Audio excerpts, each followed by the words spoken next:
Hello, everyone. I'm delighted to be with you this morning and delighted to welcome our guest, Geir Uthaug, from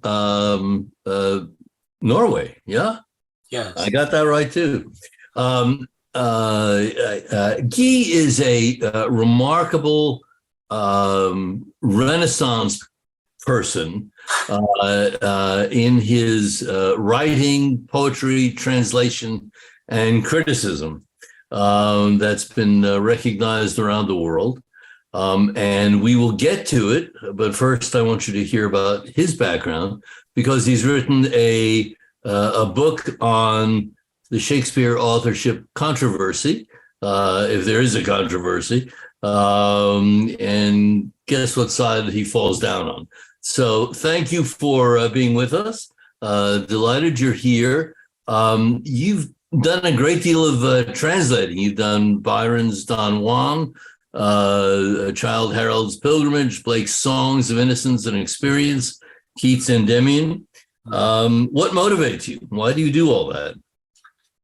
Yes, well, that's a special question. Difficult to answer. Someone say, maybe I'm a bit mad. I don't know. Well, I have an English background, of course, and that helps. My mother was born in Gateshead, actually. You know, the place where Loney came from, actually. Yeah. So on the other side of the River Tyne, Newcastle, and so forth. Yes, so I have an English background. I used to go to England almost every summer in my younger days, and traveled around, and I read a lot of English literature and so forth. Went to, for instance, places like the Lake District, you know, and it's impossible to be there without hearing about Wordsworth, of course, and so on. So I really sort of got this, well, through my mother's blood, so to speak. Yeah. I think, yeah. But then, of course, later I studied English at Oslo University, and it's been with me ever since, really, English literature.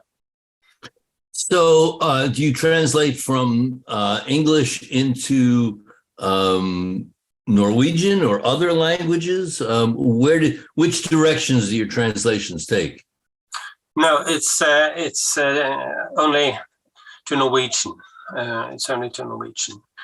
But then, of course, as one quite famous Norwegian poet who was also a translator of poetry said, it was perhaps even more important to know your own language than to know the language you were translating from. But, well, that's a bit, well, anyway. So, you've also done work in pop musicals and plays. You did The Little Shop of Horrors. That's right. Yeah, the movie at least is one of my favorites. It's one. It was great fun. Great fun. Yeah, and you've written a play, Ariel, based on the death of the poet Shelley. What can you tell us a little bit about that? Well, Shelley was one of my first, heroes, I suppose, really. And I was fascinated with the story of Shelley. I was fascinated with the poetry, and I just wanted to, well, write his life story in a way. And the form of the play came to me as a way of doing it, to convey the message in a way. So that's what I did, and it was published. Unfortunately, it's never been staged, but it was published, and it's been, well, it attracted quite a lot of interest, I will say. You were at the recent moot court at the Inner Temple in England. What did you think of it? Well, I thought it was a great event. It was great. I'd never been to the Middle Court or any of the Middle Temple before. But the area is very fascinating. It's very near the Temple Church, where the Knights Templar had their, it was the center of the Knights Templar. So it's a very historical, was a historical building, and you get the sort of feeling of the spirit of the place, So it was great to be there, and of course it was filled with a lot of people from the DVS, the DVS Society. I'm a member of the DVS. Right, and DVS is the De Vere Society in England. That's right. That's right. Okay. And I have met some of them before, actually last summer or last autumn, I mean, because there was a meeting there at Hatfield House outside London, which was very interesting. Roger Strittmatter came from the US. Yes. And others as well. So that was interesting. And it was great to see that when I actually arrived there, that's in Middle Temple, then there were people who recognized me. And I thought that was great. That's always a nice compliment. And some of them even knew that I'd written the book. So let's talk about the book on Shakespeare, but actually the book about Oxford.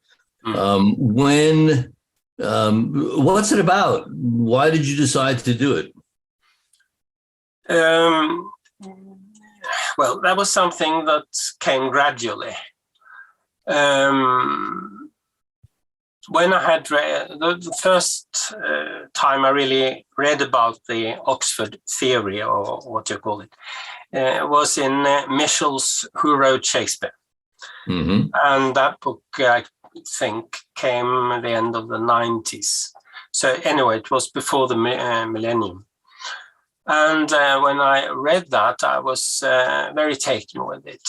I had, of course, I had known about some of the theories, like the Francis Bacon theory and also the Marlowe theory, which fascinated me, I must say. It appealed to my imagination. But when I read about Oxford, I got a sort of feeling that this is the man, that was a sort of intuition, you might say. Actually, I was then working as a literary critic in a big Norwegian newspaper called Aftenposten, evening news. And I got a book on my table, which was actually the book about Neville. And I think that was the first time Neville was actually proposed as a candidate.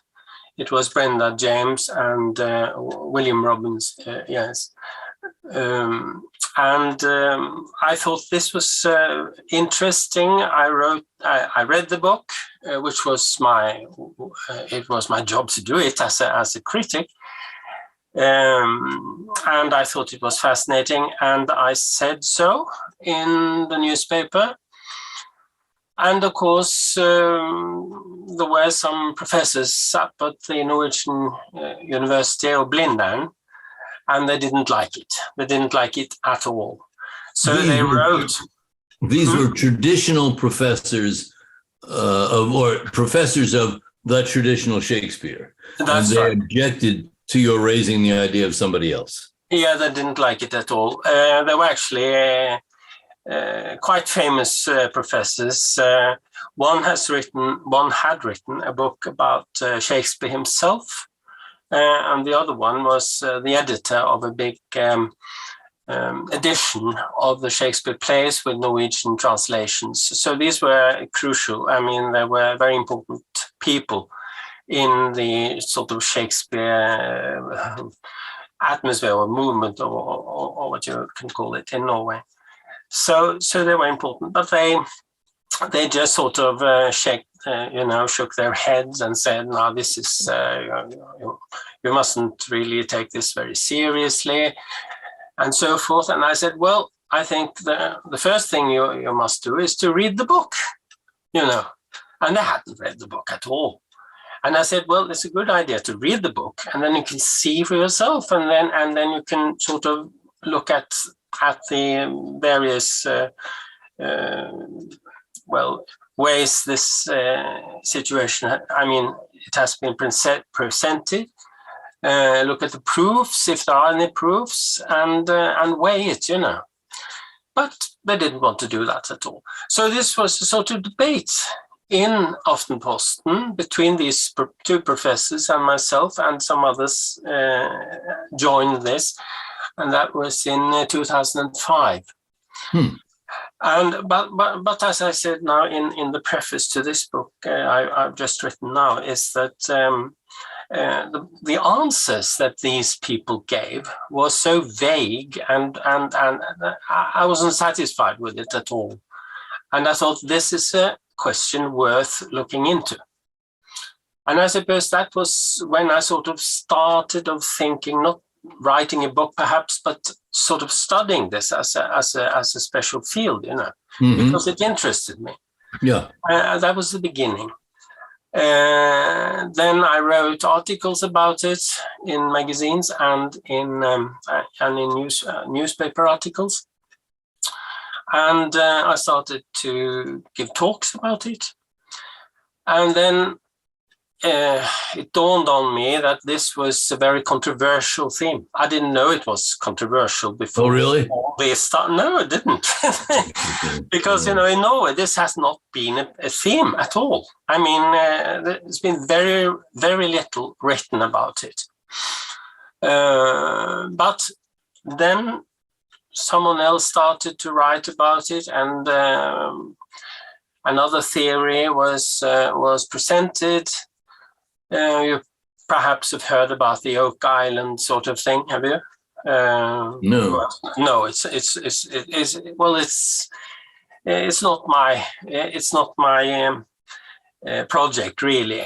But another who was actually working as an organ player, and he was a code breaker as well, and he was very interested in code breaking and studied, you know, the whole background of the Bacon theory and so forth. And, sure. and so that was a very special theory, and was made into television series actually in Norway about how to find the real Shakespeare.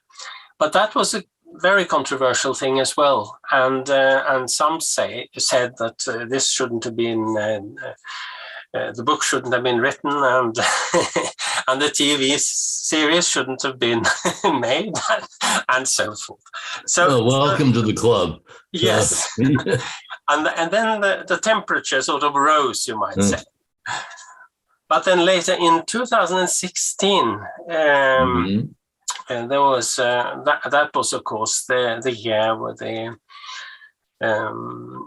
the anniversary, you might say, of the death of the Stratford man, right? And there were various venues and things in Norway, and I wanted to have a seminar at the House of Literature about the controversy, as we called it. Who wrote Shakespeare? What is the House of Literature? Oh, that's actually the biggest house of literature in Northern Europe. It's a place where people can study. They can have special offices there, write books there. But it's also a place where you give talks, a lot of big discussions. Okay. And the various organizations, you know, the translators and the writers and so forth, they have big meetings there. So it's a sort of center of literature, you might say, in Oslo and indeed in all of Norway. Excellent. I always like doing these interviews. I learned something. All right. So we're in 2016. That was and we're celebrating or acknowledging the anniversary, some anniversary of the Stratford man. What happens for you next? Well, then I gave a talk there, and I had invited other people like the Swedish author Gösta Friberg, who had written a big book with his wife about Oxford, actually. Oh, And really?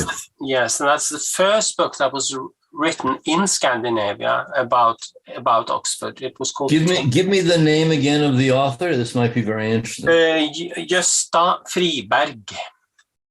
You're going to have to spell it. Yes.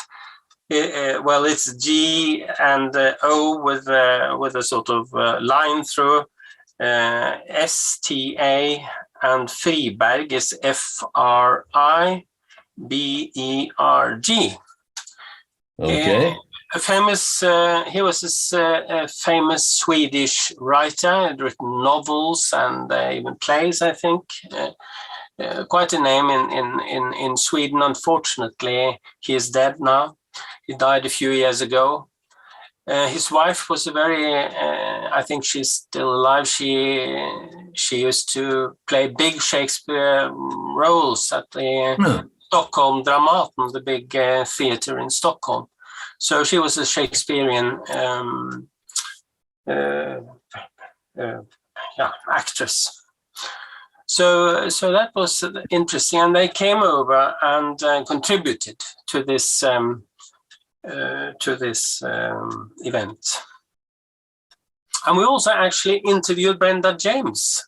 That was the one who wrote the book about Neville. Ah, okay. And we interviewed her as well, and so it was a very interesting event. And we actually also, that's quite important, we presented the document of reasonable doubt there.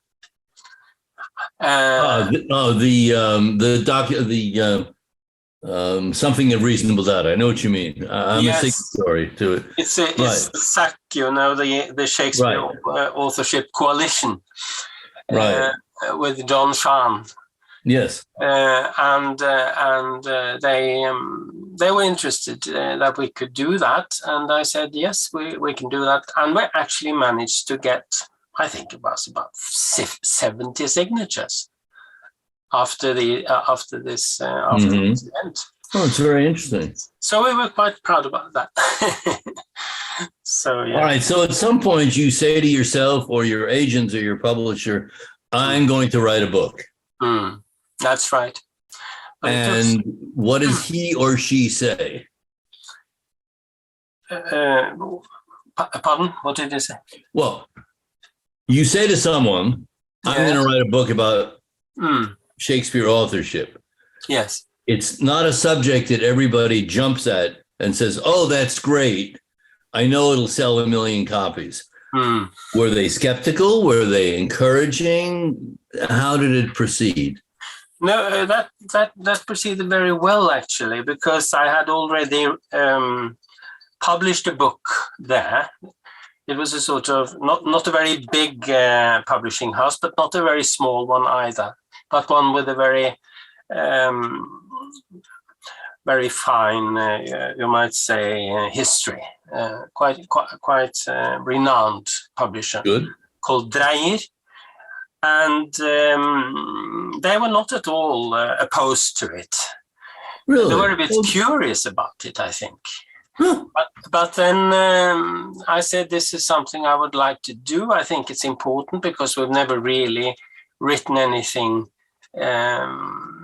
about this in Norway, and certainly not on that scale, which I sort of visualized then. And I was lucky because I got a stipend from one of the organizations at the same time, and that helped. So they said, yes, we'll do this. And that was 2016 or later? 2017, actually, the year later. How long did it take you to write the book? About 6 years, I think. Wow, okay, about good. 6 years. Yes. And give us a brief description of what the book is. Yes, well, it's, if you know, of course, you know of the one I did mention, Who Wrote Shakespeare? Yeah. Of course, which was in a way my starting point. It was also a sort of, I thought, I would like to do something like that. But I wanted to, well, there are other books, you know, of the controversy, like Holston and Hope, which is more sort of scientific, more sort of accurate in that kind of a way. And I wanted to, you know, use both as a sort of model for my book. But then the important thing was to tell the story, I think. And I wanted to present the history of the doubters. That was maybe the main aim. That's very interesting. Because that had never been done in Norway at all. Going back to, well, you know, Delia Bacon and so forth, and taking the whole history, which is a very interesting one. So I knew that part of the book had to deal with the history of the doubters. But then in order to sort of introduce the doubters, then of course you had to introduce Shakespeare himself. I mean, sure. the tradition of Shakespeare, rather. Yeah. And then what we know about him, the little we know about him, and then something which was also interesting, I thought, that was to sort of tell about the way that Shakespeare rose as a symbol, as a sort of demigod, actually, in the 18th century, and especially in the Victorian age.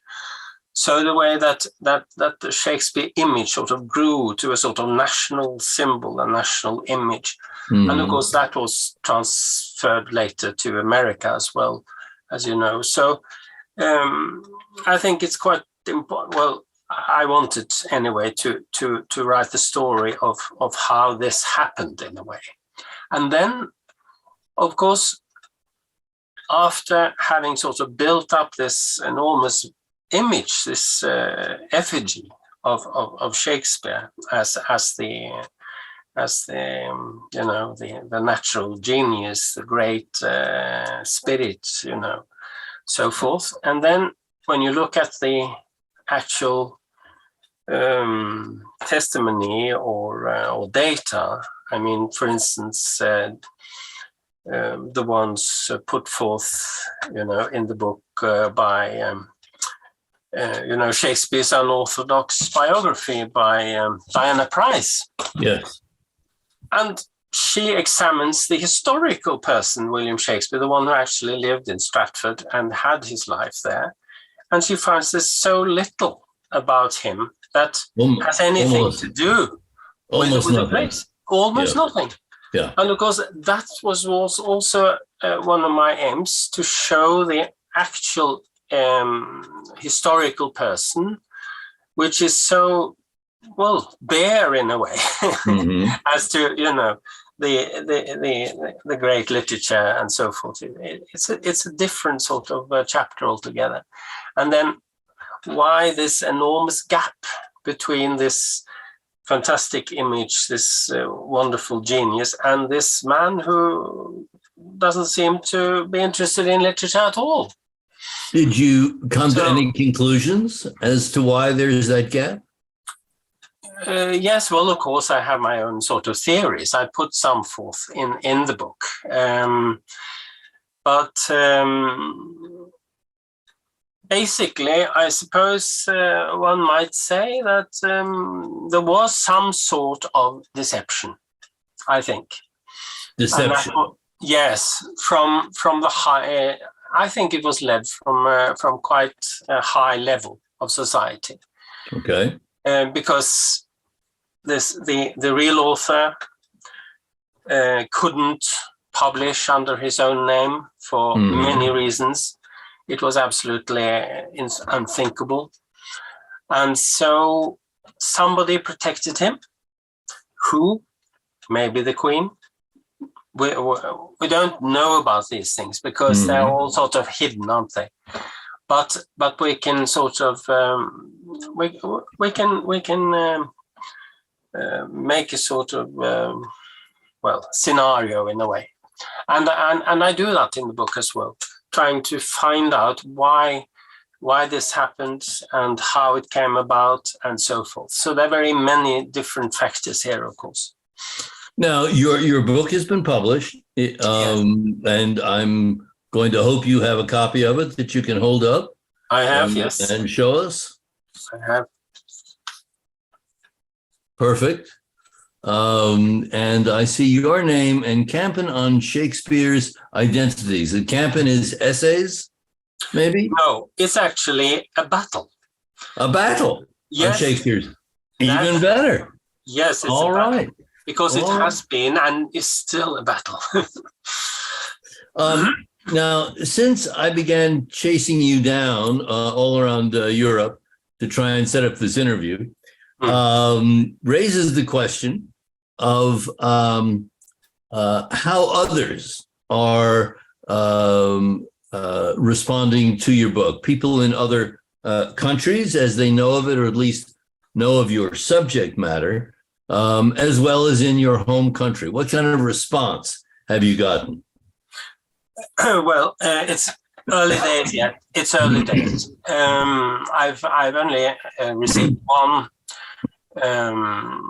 one review as yet, but it was a big one. It was in one of this one. Wow. So this is in one of the most important papers for especially for people who are interested in culture and literature and so forth. Okay. A positive review, a negative review? Well, it was actually written by a person who is not a doubter of Shakespeare, but a doubter of the doubters. Because that's what they are. You're either a doubter of Shakespeare or you're a doubter of the doubters. And she was a doubter of the doubters. But it was very interesting because it says here, å tvile eller ikke tvile. And that means to doubt or not to doubt. Ah. So I got the impression that she started off as rather skeptical, but as she sort of read, she was a bit more uncertain about the whole thing. Mm-hmm. So it ended up really as being not at all sort of absolutely negative. I can't say. I was very pleased with it, really. Good. Do you anticipate other reviews coming in the next few months? I think so. There will be other reviews. Of course, it's quite impossible to say what kind of reviews I will have. Of course. But I know from a lot of readers, people who've contacted me, and most of them are very impressed, you might say. For the work, of course, but also some of them actually sort of changed their mind, and that's interesting. Well, when you find people who are simply open to ideas and what I would call common sense, yes, then people say, "Oh, that does make sense." You mean, and it doesn't mean. Somebody who never went to school, whose family was illiterate, whose wife was illiterate, whose parents were illiterate, whose children were illiterate, he was the world's greatest writer. Yes. You put it like that, people start turning around. Yes. Do you see any translations into other languages coming up for your book, into English or something else? Yes. Yeah, well, I'm actually translating it myself into English now. All right, excellent. So that's a start. There might be interest in the other Scandinavian countries. Mm-hmm. I was contacted actually the other day by a Danish journalist in one of the big dailies in Copenhagen. Yeah. And he wanted to have an interview with me. So that will be published sometime in the future. Good. Quite near future. Good. So that was very interesting because that might be a sort of door opener into the Danish sort of scene. And the Danes know a bit about my work because I wrote a book about William Blake, The Cosmic Forge, and that was very well received in Denmark, and is still is not forgotten, although it was written quite a few years ago. So I'm hoping maybe that the Danes will be interested in the book. Good. Mm.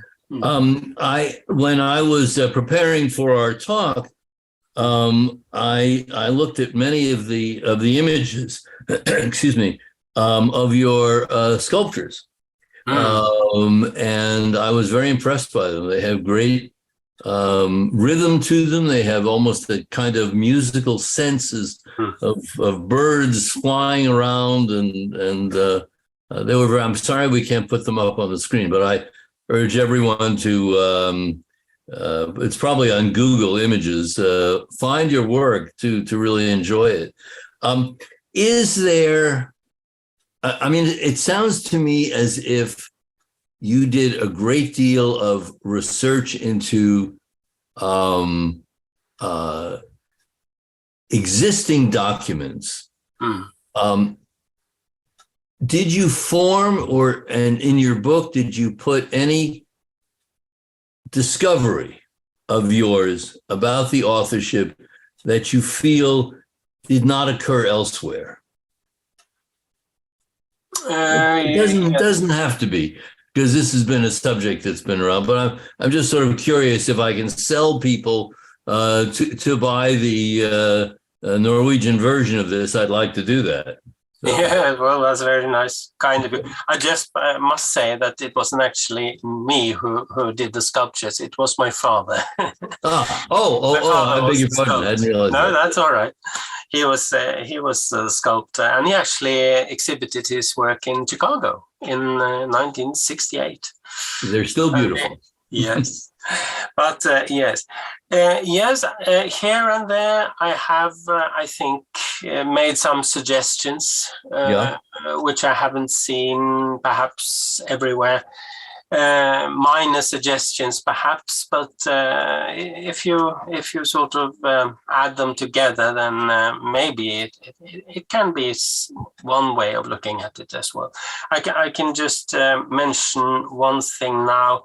One of the things that really impressed me first when I read Michel's book was this fantastic image from the Minerva Britannia of the hand, you know.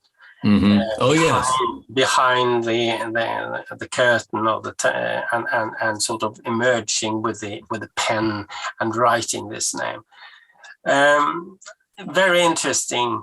Indeed, and it really, when I first read about it, sent a shiver down my spine because it's absolutely obvious that there's a hidden author here, and of course the question is who. And as you of course all know, it has been interpreted. The writing upside down writing has been deciphered, so to speak. TV de Ver, my name is de Ver, and it's to me very obvious. But I looked at this image and I saw the background, the sort of structure, which is sort of well drawn there. Mm-hmm. And I've said some have suggested the stage, and others have suggested a temple, or all kinds of things. But to my mind, it's one thing which sort of I think it's very obvious that it is actually a castle, and not only a castle, but I think a particular castle, because I actually went to Headingham Castle some years ago, and I thought I saw the same sort of structure as that keep of that castle. Interesting. So that's a sort of just a small suggestion, nothing more. But one of these things that might, Excellent. So thank you very much for spending all this time with us. Hold up the book again so we can get it in our memories. The battle, see, and I can now read it. The battle over Shakespeare's identity. That's a correct interpretation, right? It is. It is. Yeah. Do you think that will be a good title in English as well? I think it would be. I think it would be. That might want to make your name a little bit bigger, but that's just me. Okay. So, look, thank you so very much for spending all this time with us. It's just been terrific. Come to the United States, let us know. We have the Shakespeare Oxford Fellowship Conference is in New Orleans, I believe, in November. Yes, that would be great. Yes, and I actually went there in 2017 in Chicago. Oh yeah. Yes, I was. I'm sorry I didn't meet you then. No. So, by the way, one final thing: to whom is your book dedicated? It's dedicated to Sir Derek Jacobi. Because Jacobi has meant a lot to me in more ways than one, you might say. Because I've also studied Shakespeare, as I said, but I've also translated Shakespeare. No. And one of the plays which I really concentrated on and it took me many years to complete it, it was the tragedy of King Richard II. And that started off by seeing it was a BBC production, which was presented in a small cinema in Oslo, where Jacobi was playing Richard, and it was such experience to see this play and the poetry of it and the suffering of it, really. And that's one thing which I think is very important to the understanding of De Vere as Shakespeare, of Oxford as Shakespeare. It's the suffering. It's a suffering. You can see it in the sonnets. You can see it in Hamlet. You can see it so many places, because this is a person who has lived a very, very special life, and he is a very gifted man, of course, and he is not allowed really to tell people that he did it himself. Yeah. And as a writer myself, I just feel that kind of situation would be like a knife, in you. It's not that the idea of writing is to promote your own name or things like that, but it's not that. But it's to be absolutely hidden and not be able to tell people that this is your life, this is your world, this is your thoughts and your philosophy. That must have been a terrible, terrible thing. And of course, it wasn't only that; it was so many other things in his life that were very tragic. So to me, it's when you read Shakespeare and especially the sonnets, perhaps. This is so poignant. There's so many things one could say about that, of course. But I agree with you. Richard II is an astonishing play. Always been one of my favorites.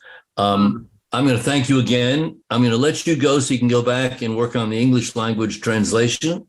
Okay. And we can do an interview with that as soon as you complete it. So thank you so very much for your time. Best of luck with the book. Thank you. Take care. Bye-bye.